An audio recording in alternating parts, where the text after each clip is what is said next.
하나님 말씀은 진리의 말씀입니다.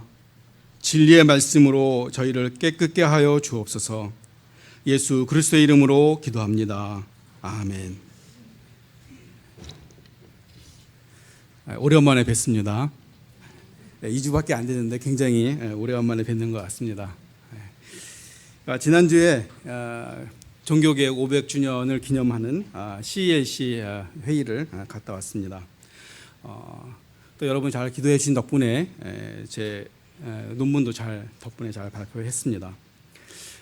독일은 이번에 그 방문이 제가 처음인데 갔다 오면서 여러 가지를 느낀 점이 있습니다. 근데 그 중에 이제 하나가 좀 실망스러운 부분이 있었는데 그 부분은 뭘까요? 독일은 우리보다 좀 더 잘 사는 그런 나라인데 실망스러운 부분이 있었습니다. 그것은 뭐냐면 독일에는 그 에어컨이 없다는 것입니다. 그래서 굉장히 놀랍죠. 그 뭐 일반 가정은 말할 것도 없고 심지어 조그만 그런 보통의 중저가형 그런 호텔조차도 에어컨이 없습니다. 그래서 밤에 잘 때는 이렇게 창문을 활짝 열어놔야 그나마 그 더위를 식힐 수 있는. 그래서 여러분이 잘 아시는 그런 스타벅스나 맥도날드 이런 데에도 미국계의 그런 기업임에도 불구하고 에어컨을 켜지 않습니다. 그래서 제가 하도 궁금해서 아니 잘 사는 나라가 왜 이런가 그랬더니 그 원인이 전기료가 우리나라의 거의 3배 이상이 된다고 합니다. 그래서 보통 가정집에서 에어컨을 킬 생각은 전혀 못한다라고 얘기합니다. 그래서 그건 하나의 에피소드고요. 그래서 더위 때문에 밤에 좀 잠자기 굉장히 어려운 부분이 있었습니다. 자, 여러분들도 독일 갔다 오신 분도 많이 있으리라 생각되는데 저는 이번에 독일을 갔다 오면서 개인적으로 역사적인 인물을 2명을 만났습니다. 한 분은 종교개혁의 중심 인물인 당연히 마틴 루터고요. 또 한 분은 루트비히 2세라는 사람입니다. 자, 우리 방송실에 한번 사진 하나 띄워주시죠. 파워포인트 하나 사진 말고요. 파워포인트 하나 띄워주시죠. 이 답을 먼저 보여주는 맨 앞에 거를 보여주시겠습니까? 자, 이 로고를 여러분이 다 기억하실 겁니다.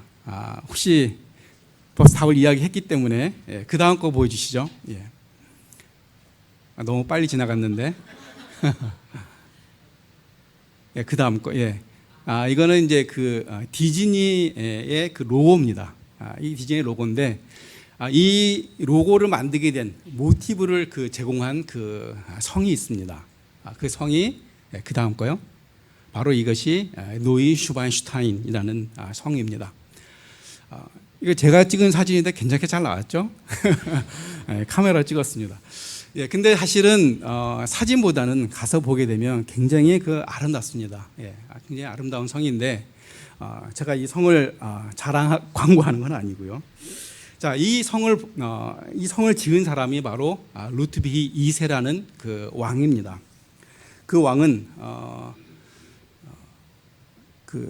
음악가인 바그너의 음악, 특히 오페라의 영향을 많이 받고, 그다음에 게르만 민족의 전설, 그런 전설에 심취해서 그런 전설이나 오페라에 나오는 무대가 실질적으로 있어야겠다라는 그런 생각으로 이 성을 건축했다고 합니다. 그래서 이 성이 아주 아름다운 알프스 산인데 독일과 스위tzerlän드 사이에 있는 그런 위치에 건축이 되어 있습니다. 그리고 아주 울창한 숲 가운데 있고 그 앞에는 아주 큰 호수가 있는데 그 호수에 있는 물들이 알프스에서 내려온 물들로 아주 맑은 그런 호수로 되어 있습니다. 누구나 가게 보게 되면 다 감탄하게 되는 이 성인데 정작 이 성을 건축하고 소유한 루트비히 2세는 이 건축하고 얼마 후에 아주 비극적인 최후를 맞이하게 됩니다. 그래서 어느 날 그의 몸이 호수 위에 떠오르게 돼요. 그래서 아주 비극적인 종말을 맞이하게 됐는데 우리가 이것을 보게 되면서 특히 저는 이것을 보게 되면서 그 주위의 그 아름다운 광경뿐만 아니라 그 성 안에 내부로 들어가게 되면 굉장히 화려하게 장식이 되어 있습니다. 뭐 침실뿐만 아니라 그 연회장 그런 것들이 굉장히 이미 오랜 세월이 지났음에도 굉장히 화려하게 되어 있는 것을 볼 수가 있는데, 그런 것들을 다 소유한 그 루투비 2세가 뭐 정치적인 권력뿐만 아니라 아름다운 성, 또 많은 땅들과 이런 것들을 다 소유한 그 사람이 왜 그렇게 비극적인 종말을 맞이해야 될까? 우리 인생이라는 것이 바로 그런 것들을 다 소유하는 것만의 목표가 아니라는 것을 우리가 다시 한번 생각을 하게 됐습니다. 그래서 오늘 설교 제목을 바로 인생의 의미란 무엇이냐라는 것을 생각해 봅니다. 오늘 본문은 전도서로서 전도서의 저자는 솔로몬입니다. 이스라엘 역사상, 아니 인류 역사상 가장 지혜롭다는 그 솔로몬이 쓴 전도서입니다. 근데 1장 8절에 보게 되면 눈은 보아도 족함이 없고 귀는 들어도 가득 차지 아니하도다라고 기록되어 있습니다. 아마도 이 말씀이 바로 그 왕에게 적용되리라 생각이 듭니다. 아무리 많이 소유하고 있고 모든 것을 다 갖고 즐기고 그럴지라도 그에게는 그것이 인생의 전부는 아니었던 것입니다. 자, 그럼 우리에게 있어서 인생의 의미, 또 삶의 의미란 무엇일까요? 인생의 의미가 뭐냐라고 이렇게 질문하게 되면 상당히 그 무거운 주제죠. 그러나 저는 이것을 뭐 철학적으로나 도덕적으로나 아니면 뭐 학문적으로 접근하기를 원하지 않습니다. 우리가 만약 그 하나님의 말씀이 없다 그러면 우리가 어디서부터 왔는지, 그리고 우리가 어디로 갈 건지 그거에 대한 우리가 해답을 찾을 수가 없을 것입니다. 그렇기 때문에 세상은 우리에게 이야기하기를 항상 현재에 대해서, 지금 주어진 것에 대해서 이야기를 하고 이야기하고 있습니다. 그래서 세상은 말하기를 한 번뿐인 인생이니까 즐겨라. 오늘은 너에게 남겨진 인생 중에 가장 그 젊은 날이니까 또 그 젊은 날을 즐겨라. 인생은 한 번 가면 오지 않는다. 네가 하고 싶은 대로 해라. 특히 요즘에는 그 욜로족이라고 해서 You only live once라는 그 자기 자신을 즐기는 그런 것들이 아주 핫한 그런 이슈로 되어 있습니다. 그 세상의 모든 주장들은 바로 나 자신에 대해서만, 현재에 대해서만 관심 갖고 초점을 맞추고 있습니다. 그 외에 기껏해야 나 이외의 식구들, 내 가족들 정도까지 관심을 가지려고 합니다. 그래서 어떤 사람들은 자신의 그 이익을, 자신의 행복을 추구하기 위해서 물질만을 추구합니다. 그래서 어떤 경우에는 이 돈과 관련된 일이면 자기 부모와 자식 관계도 돌아서 버리는 아주 냉혈한 그런 인간이 되어버리기도 합니다. 이런 부류의 사람들은 바로 이 아름다운 성의 주인인 루투비 2세가 왜 죽었는지, 왜 죽을 수밖에 없었는지 도저히 이해할 수 없을 것입니다. 또 어떤 사람은 세상의 권력을 추구합니다. 그러나 여러분이 아시다시피 그 권력이라는 것은 잠깐이라는 것을 우리가 너무나도 잘 알고 있는 것입니다. 또 어떤 사람은 건강을 추구합니다. 마치 지상 목표가 건강한 몸을 갖는 것인 양, 어디에 몸에 좋다는 것이 있다 그러면 전국 어디든지 가서 그것을 먹고야만 하는 그런 사람들도 있습니다. 또 어떤 사람들은 명예를 추구하고, 또 어떤 사람들은 학문을 추구합니다. 그러나 이 모든 것들이 그러나 다 일시적이고 영원하지 않다는 것을 우리가 알 수가 있습니다. 우리가 여기서 우리가 분명히 알아야 될 것은 바로 우리가 종종 잊어버리는 것인데, 바로 우리의 삶이 영원하지 않다는 것이죠. 우리는 언젠가 죽을 수밖에 없는 그 죽음의 문제를 우리는 갖고 있다는 것입니다. 내가 가장 추구하는 그 가치들이 죽음의 문제하고 연관됐을 때는 또 다른 가치를, 그 가치가 변하게 되는 것을 우리가 알 수가 있습니다. 오늘 본문 전도서 12장 7절에 보면 흙은 여전히 땅으로 돌아가고 영은 그것을 주신 하나님께로 돌아간다라고 이야기하고 있습니다. 우리 육신은 땅으로, 흙으로 없어질 수밖에 없습니다. 그러나 그 가치들, 우리가 가장 중요시 생각하는 그 가치들이 죽음과 연계될 때는 그것이 의미가 완전히 변해버리는 것을 알 수가 있습니다. 나에게 아무리 많은 돈이 있어도, 또 아무리 무시무시한 권력을 갖고 있어도, 또 철인 3종 경기에 나갈 수 있는 그런 체력을 갖고 있지라도 만약 내가 내일 죽게 된다면 그런 것이 다 아무 소용이 없는, 가치가 없는 그런 것으로 우리가 생각할 수가 있는 것입니다. 우리의 가치 있는 그 모든 것들이 다 쓸데없는, 의미가 없는 그런 가치로 변하게 되는 것입니다. 제가 독일에서 또다시 만난, 또 다른 역사적으로 만난 사람은 바로 마틴 루터입니다. 이 마틴 루터는 젊은 나이에 비텐베르크 대학의 교수가 되었습니다. 또 그 당시에 당대의 존경을 받는 그런 사제였습니다. 그래서 그의 미래는 편안하고 보장이 되는 그런 삶이었습니다.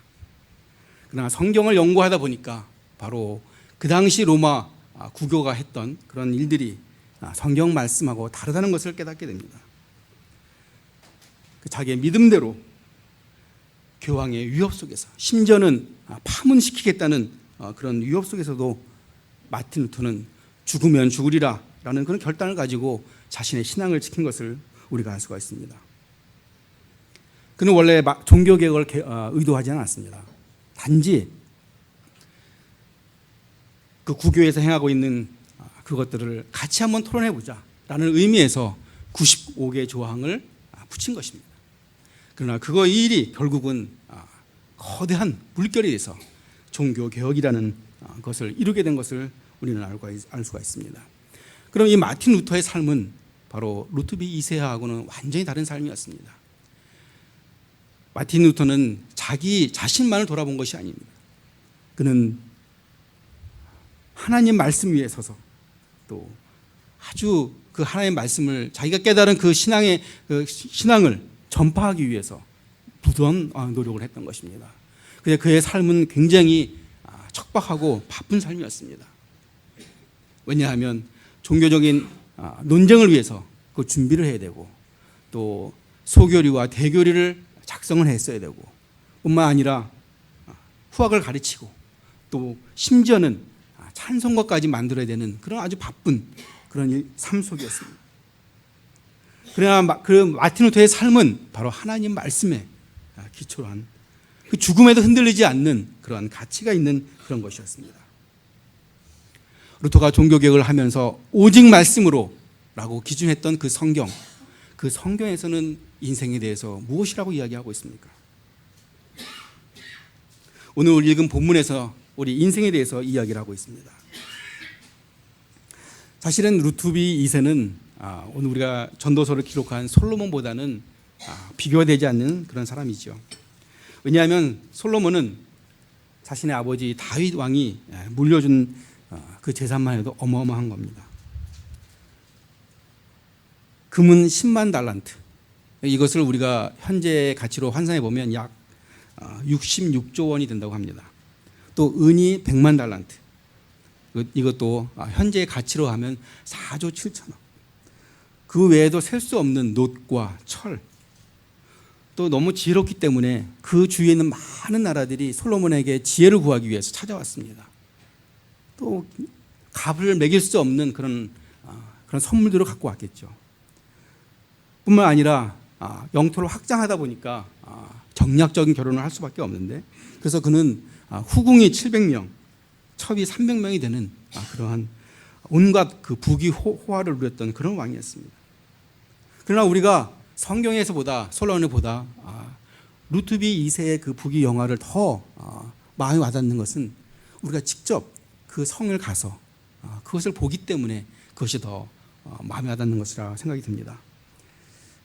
그렇게 화려한 삶을 살았지만, 그러나 그것이 그의 종말이 무엇인지 우리가 생각해 볼 수가 있습니다. 솔로몬은 그 왕보다 더 화려한 그런 삶을 살았지만 전도서의 마지막에 뭐라고 고백합니까? 헛되고 헛되니 모든 것이 헛되도다라고 고백하고 있습니다. 우리가 부러워할 만한 모든 것을 가졌고 누렸고 그것을 행했지만, 그러나 그 솔로몬의 고백은, 솔로몬의 결론은 모든 것이 헛되도다라는 것입니다. 근데 우리가 이 말씀을 언뜻 들으면 마치 그 염세주의자나 비관주의자가 될 수가 있습니다. 그러나 그런 것은 아니죠. 왜? 우리의 삶은 살만한 가치가 있는 것입니다. 왜냐하면 하나님이 자신의 아들 예수 그리스도를 이 땅에 보내서 우리를 구원하기 위해서 이 땅에 보내셨기 때문입니다. 뿐만 아니라 우리의 모든 죄를 위해서 우리의 죄를 대속해서 십자가에 죽이기까지 우리를 사랑하셨다는 것입니다. 그렇기 때문에 우리는 이 삶을, 우리에게 주어진 이 생애를 살아갈 만한 가치가 있고 귀한 것이라는 것입니다. 하나님이 우리를 사랑하시기 때문에, 하나님이 우리를 너무도 사랑하시기 때문에 자신의 아들마저 이 땅에 보내신 것입니다. 그렇기 때문에 우리의 삶은 충분히 살아갈 가치가 있고 의미가 있는 것입니다. 그러나 그 의미가 이 세상에 속해 있는 썩어져 버리고 없어질 것에 우리가 목표를 둘 때는 그것은 솔로몬의 고백같이 헛된 것이 되는 것입니다. 그러나 우리가 그런 것이 아닌 하나님 말씀을 위해서, 또 하나님 말씀의 근거에서 하나님이 원하시는 그런 삶들을 살 때 우리는 그 삶이 의미가 있게 되는 것입니다. 솔로몬 왕은 이 세상의 모든 것을 누린 후에 인간의 본분에 대해서 이렇게 말씀하고 있습니다. 전도서 12장 13절에 일의 결국을 다 들었으니 하나님을 경외하고 그분의 명령을 지켜라. 이것이 사람의 본분이니라. 우리가 하나님을 경외하는데 두려움에 떨어서 혹시 내가 벌을 받을까 봐 두려움에 떨어서 하나님을 경외한다면 그것은 하나님이 원하시는 것이 아닙니다. 왜냐하면 하나님은 우리를 사랑하시기 때문에, 나의 구원에 대해서 감사함으로 우리가 하나님을 사랑할 때, 경외할 때, 또 하나님의 말씀을 지킬 때 바로 그것이 진정한 의미가 있고 가치가 있고 하나님이 원하시는 그것이라는 것입니다. 이제 결론을 맺겠습니다. 우리 크리스찬들에게 삶의 의미란 무엇일까요? 우리도 서양 사람들과 마찬가지로 내 삶을 내가 주도적으로 정하지는 않았습니다. 분명 우리도 주어진 것입니다. 믿는 사람이든 믿지 않는 사람이든 그 느끼는 인생의 무게는 동일할 것입니다. 그러나 그것을 내 가지고 내 힘으로 그것을 이겨내려고 할 때는 너무나도 어렵죠. 그러나 그것을 하나님께 맡길 때는 우리의 삶의 무게는 아주 크게 차이가 나는 것입니다. 하나님이 저와 여러분을 이 땅에 보내셨습니다. 보내셨을 때 그냥 보내신 것이 아니라 여러분 각자에게 사명을 주셨습니다. 하나님께서는 여러분의 사명이 다 할 때까지는 나를 불러가지 하나님께 다시로 돌아가지 않는다는 그런 확신이 있습니다. 그러나 우리가 모든 것을 하나님께 맡기고 또 하나님 뜻대로 살아간다면 바로 그것이 우리 인생의 본분을 다하는 것일 것입니다. 세상에서 가장 아름다운 성인 노인 슈바인슈타인 성을 소유한 루트비 2세도 그의 정말 비참한 최후를 맞이했는데 바로 그것을 바라보면서 우리의 삶은 무엇인가, 우리의 인생은 무엇인가, 나는 무엇을 추구하면서 갈 것인가 라는 것을 생각해 보게 됩니다. 우리 인간의 본분은 바로 하나님을 떠나서는 의미가 없다는 것을 우리가 다시 한번 고백하게 됩니다. 일의 결국을 다 들었으니 하나님을 경외하고 그의 명령을 지킬지어다 라고 고백한 이 솔로몬의 고백이 저와 여러분의 고백이 되기를 예수 그리스도의 이름으로 축원합니다. 아멘. 우리 잠시 기도하도록 하겠습니다. 우리들의 삶을 주관하시는 하나님 아버지,